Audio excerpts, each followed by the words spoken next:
nossas aulas de geografia?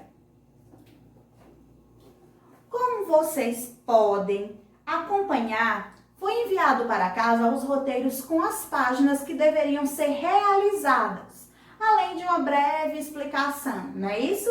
Então agora eu vou estar explicando um pouquinho sobre essa atividade para vocês e ao mesmo tempo fazendo as correções das atividades enviadas, certo? Vamos dar início. Começamos aí pela página 14, com o subtítulo Hora da Leitura. E o tema, como as pessoas percebem as paisagens? Como você viu, usamos nossos sentidos para perceber os elementos da paisagem. Tendo essa informação em mente, leia o texto a seguir, que apresenta a história de Tonico e seu amigo Zé. Enquanto passeiam, Tonico, que é deficiente visual, conta para Zé os elementos da paisagem que ele está vendo sem enxergar. E Zé fica curioso para saber como ele os percebe. Se sinto cascalho quando ando, estamos perto da estradinha que vai dar na chácara onde moro. É só virarmos para o lado em que o sol bate no nosso rosto e vamos chegar lá num instante. Sinta o cheiro dos eucaliptos à sua esquerda, Zé, e o vento soprando macio entre as folhagens, fazendo um barulho gostoso. Do outro lado, sinta o perfume das goiabas maduras. As goiabeiras estão carregadas e as bicadas dos passarinhos destamparam o cheiro que chega até aqui forte. Se a gente andar mais um pouco, arrastando os pés para ouvir e sentir o cascalho, não vamos desviar para a grama da beirada da estradinha e nem perder a direção. Tem um pontilhão logo adiante. O barulho da água escorrendo no riacho mostra que estamos perto. A chácara vem em seguida depois da curva. Já sentiu o cheiro do café que a mamãe acabou de fazer? Chegue até aqui, gostoso. Tem bolo de fubá também. Zé, que barulho foi esse? Você caiu? Bateu no quê? Agora você me pegou com esses barulhos diferentes. Já estou levantando, Tonico. Não foi nada. Estava treinando para sentir, para ver sem enxergar como você faz. Errei no caminho. Não percebi o fim do cascalho e bati numa árvore. Mas vou continuar treinando. Vamos atrás do cheiro do café? Então, na página 15, vocês vão responder a interpretação desse texto aí com algumas perguntas. E a primeira pergunta: quem são os personagens da história? Tonico e Zé. Segundo, quais elementos da paisagem são percebidos por Tonico? Cascalho, sol, vento, eucaliptos, goiabeiras, passarinhos, grama, água, cheiro de café e de bolo de fubá. Terceiro, quais sentidos Tonico usam para perceber os elementos das paisagens? Tonico usa o tato ao sentir o cascalho e o sol no rosto, usa o olfato ao sentir o cheiro dos eucaliptos e das goiabas maduras e do café da mamãe, a audição ao ouvir o Zé batendo na árvore. E a quarta, com base na descrição dos elementos da paisagem feita por Tonico, faça um desenho retratando os elementos da paisagem percebidos por ele. Esse daí, além de ser fácil, é muito divertido de fazer, né? Vocês vão imaginar como que é esse lugar que Tonico relatou, não é isso? Para isso, usem a imaginação e a criatividade e, com base nas informações trazidas por Tonico, criem um desenho bem bonito. É de cunho pessoal, não é, gente? Vamos agora para a página 16. Na página 16, vem falando sobre a acessibilidade para pessoas com deficiências. Vocês sabem que existem vários e vários tipos de deficiências, mas aqui na imagem, vocês percebem uma pessoa cadeirante, né, que tem deficiência motora, uma pessoa com deficiência visual e uma pessoa com deficiência auditiva, né? A pessoa cadeirante, ela utiliza para se locomover a cadeira de rodas. A pessoa com deficiência auditiva, às vezes andam com cão-guia, utilizam-se também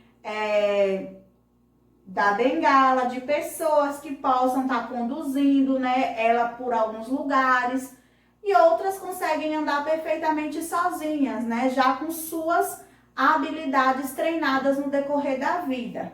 E a pessoa que possui deficiência auditiva, ela se comunica através da língua de sinais, que nós estamos aprendendo lá em ciências e que vocês já sabem bastante coisa sobre Libras, não é isso?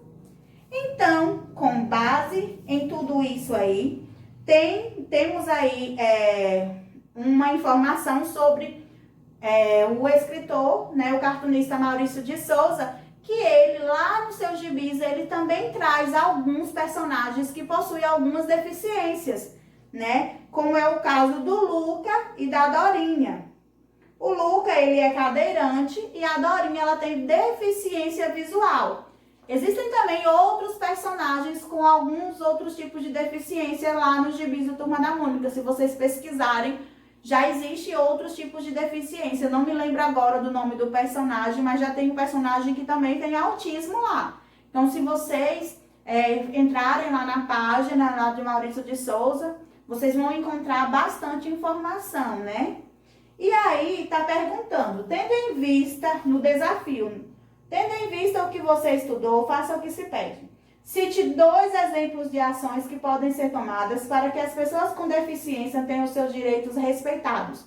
Gente, isso daí fala dos direitos que as pessoas que possuem deficiências, elas têm e que nós, né, enquanto ditas como normais, ou seja, pessoas que podem andar sem a utilização de cadeira de rodas, que enxergam, que escutam, né? Nós temos que garantir os direitos dessas pessoas que não possuem todas as habilidades que nós temos, não é isso? Então, para isso, a gente precisa respeitar o direito do outro, não é isso? E uma das coisas que são essenciais, tanto na estrutura de uma cidade, como na estrutura de comércios, de escola, para pessoas que possuem deficiência locomotiva, que é o caso das pessoas locomotivas e motoras, que é o caso das pessoas que possuem, das pessoas que precisam utilizar a cadeira de roda para se locomover, elas têm que ter a acessibilidade garantida. E como isso funciona? As rampas. Na nossa escola tem rampa de acesso, né? Desde a entrada da rua, lá da rua, nós temos a rampa e dentro da escola nós também temos rampas de acesso. Essas pessoas precisam ser garantidas com esse tipo de acessibilidade, que ela possa se locomover de um lugar para o outro, certo? Ou seja, nós também temos na nossa escola, que é um direito e garantido, os banheiros adaptados para o uso desse tipo de deficiência. Pessoas que possuem cadeira de roda, eles precisam de uma acessibilidade diferente. Então, para isso, eles precisam ter também os banheiros adaptados para atenderem às suas necessidades.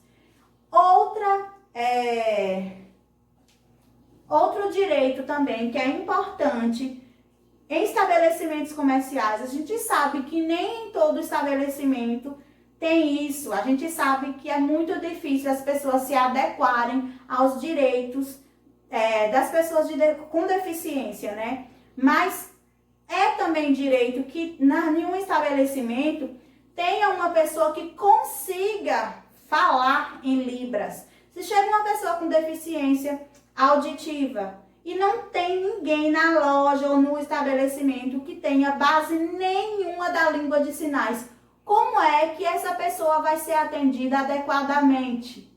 Então, assim, são direitos que eles têm, mas que estão longe de serem atendidos. Por isso que a gente briga todos os dias para que a sociedade ela entenda e garanta os direitos dessas pessoas com deficiência, certo? Além da linguagem de sinais, nós também temos o braille. O braille é a escrita para pessoas com deficiência visual. Não sei se vocês já observaram, mas quase todos os alimentos que a gente compra, os produtos que a gente compra, além de estar escrito na língua portuguesa, eles também estão pontilhados em braille, porque braille é uma linguagem que tem uns pontos em relevo. Vamos dar continuidade às correções de geografia, agora na página 18, que traz uma pequena introdução de tudo que nós vimos durante essa unidade. Eu não vou ler essa introdução, eu vou direcionar a nossa aula para as perguntas e respostas para que vocês tirem as suas dúvidas. Letra A. De que forma é possível identificar os elementos que marcam a cultura nas paisagens? Gente, aí vocês vão identificar todas as viagens feitas pelos personagens. Quais foram os lugares que eles visitaram, né? Eles visitaram praças, museus, eles visitaram bibliotecas. Então, é isso que vocês precisam identificar aí para responder na letra A, certo? Letra B. No lugar onde você vive, existem elementos como os das paisagens retratadas nas imagens vistas nessa unidade? Conte aos colegas sobre isso. Vocês vão aí responder se aqui na nossa cidade, em Irecê, existem elementos como estes que foram retratados, que foram contados para nós através dessa unidade. Algumas coisas existem, outras não, como por exemplo, museu. Nós não temos um museu aqui na nossa cidade. Lembram que na aula de história eu relatei que nós tínhamos um pequeno museu de objetos antigos, não é? Mas um museu, de fato, que retratem a trajetória da história, que retratem algumas curiosidades em relação à história da nossa cidade e muitos outros elementos, como os museus mostrados no livro, nós não temos, não é isso? Tem o Museu de Central, que a gente ficou, né, de fazer a visita, que nós ainda iremos fazer essa visita. E depois que a gente visitar, a gente vai estar conversando melhor sobre os elementos que tem nesse museu. Mas aqui na nossa cidade existem praças? Existem bibliotecas municipais? Existem municipais e também algumas privadas, né? Então, assim, alguns elementos existem na nossa cidade, outros não. Vocês vão citar, escrever aí no caderno de vocês, no módulo, as que tem, como exemplo das praças e das bibliotecas, não é isso? E na letra C, tem aí. Converse com alguém de sua família ou vizinho que conheça alguma curiosidade da história do lugar onde você vive. Anote as principais informações e em sala de aula apresente aos colegas. Essa é uma atividade que nós só vamos corrigir quando voltarmos, porque é um assunto para a gente sentar em nossa roda de conversa e dialogar, cada um contando qual foi a curiosidade que descobriu, né? Vamos agora para a página 19. Use o que aprendeu. Observe as imagens e marque com X aquelas que retratam uma atitude que pode ser tomada para cuidar do lugar onde vivemos e das pessoas que vivem nele. Tem aí 3 imagens. A primeira tem de uma pessoa, né, recolhendo lixo. A segunda tem de uma pessoa, uma senhora que está usando um andador e sendo ajudada por uma pessoa mais jovem. E a terceira tem um quarto totalmente bagunçado. Quais são as respostas certas?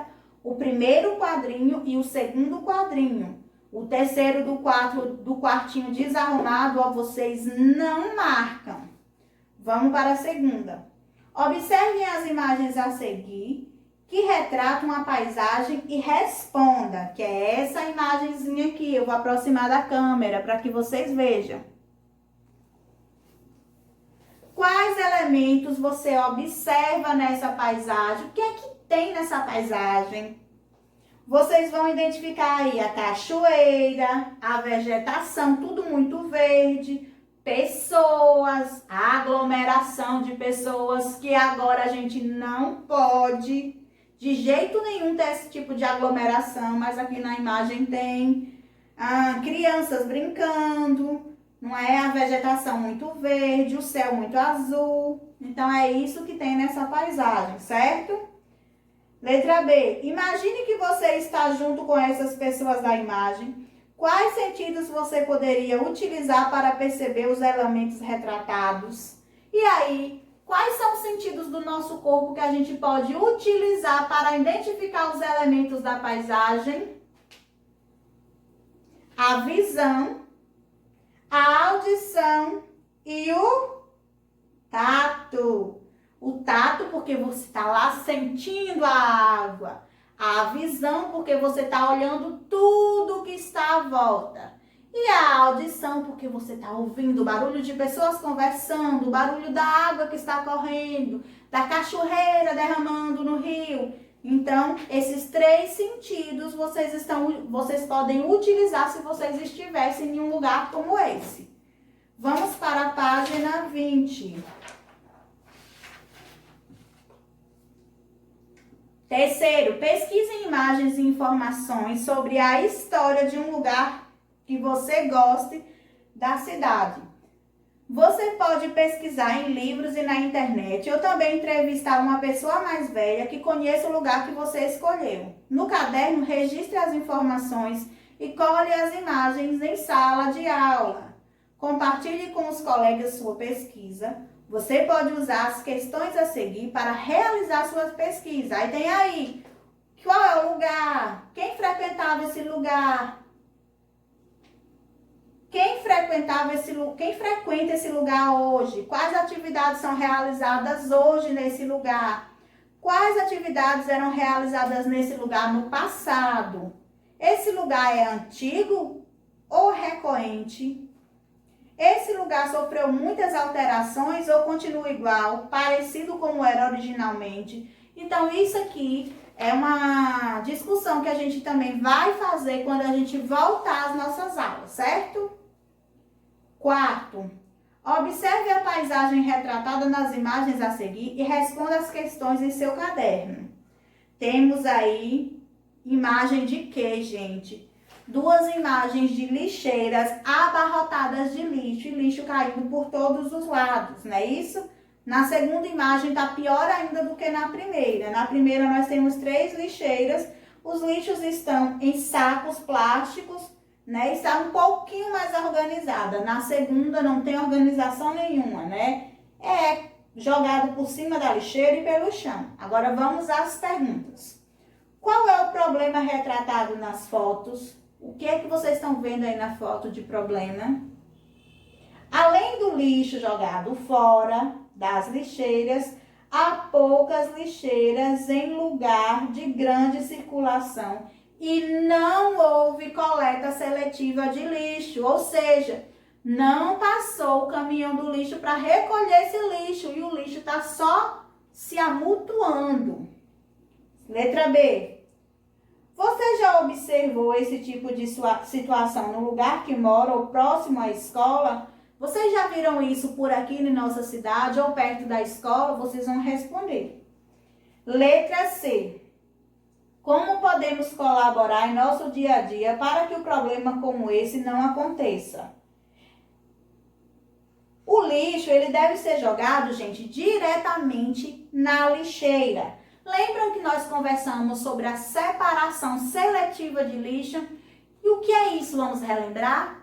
Nós devemos separar o lixo antes de colocar lá na rua para que o pessoal da coleta leve. Ou seja, separar lixo orgânico de vidro, de papel, não é isso? E de metal. Cada lixo ele deve ser feito, esse processo é uma construção de cada um dentro da sua própria casa. Então, esse lixo ele deve ser guardado separadamente. Eu sei que nem todo mundo faz isso, certo? Mas é o correto a se fazer. A gente está falando todo dia nos desastres que andam acontecendo no meio ambiente devido ao acúmulo de lixo e ao descarte de lixo inapropriado. Então, o que é que nós devemos fazer e começar isso dentro da nossa casa? Nós devemos fazer a separação seletiva do lixo para depois colocar lá fora. Sabe por quê, gente? Porque o lixo reciclável ajuda muitas pessoas. Tem gente que vive desse tipo de lixo. Então, você colocando esse lixo separadamente, além de você contribuir para o meio ambiente, você também vai estar ajudando essas pessoas que sobrevivem da reciclagem. Vamos agora Para a letra D. Escreva uma frase que demonstre para as pessoas a importância de cuidar do lugar onde vivemos. Uma frase que defina a importância do cuidado do lugar onde a gente vive. Isso é mais uma questão pessoal, mas eu vou falar. Qual é a frase que define esse momento, né? Vamos falar do momento atual, ó. Devemos ficar juntos, mas juntos de mão dadas, virtualmente sim, mas separadamente, não é isso? Hoje em dia nós devemos estar separados, porém juntos, um dando a mão ao outro, um ajudando ao outro. E como é que a gente pode fazer isso? A gente deve começar fazendo isso, primeiro, cumprindo as normas, né, de higienização que são necessárias no momento em que vivemos. Fazendo isso, você vai contribuir não só com ajudar o nosso lugar, mas a gente ajuda o mundo. Uso do álcool gel se você for sair na rua. E quando chegar em casa, lavar as mãos com água e sabão. Isso é muito importante. E no momento atual, eu acho que é uma coisa que nós devemos usar no nosso dia a dia. Então, a frase que a Pro deixa hoje para vocês é essa. Vamos estar separados, para daqui a pouco estarmos juntos, porque assim ajudamos não só a nossa cidade, mas o mundo inteiro a se livrar dessa doença, não é? Beijo!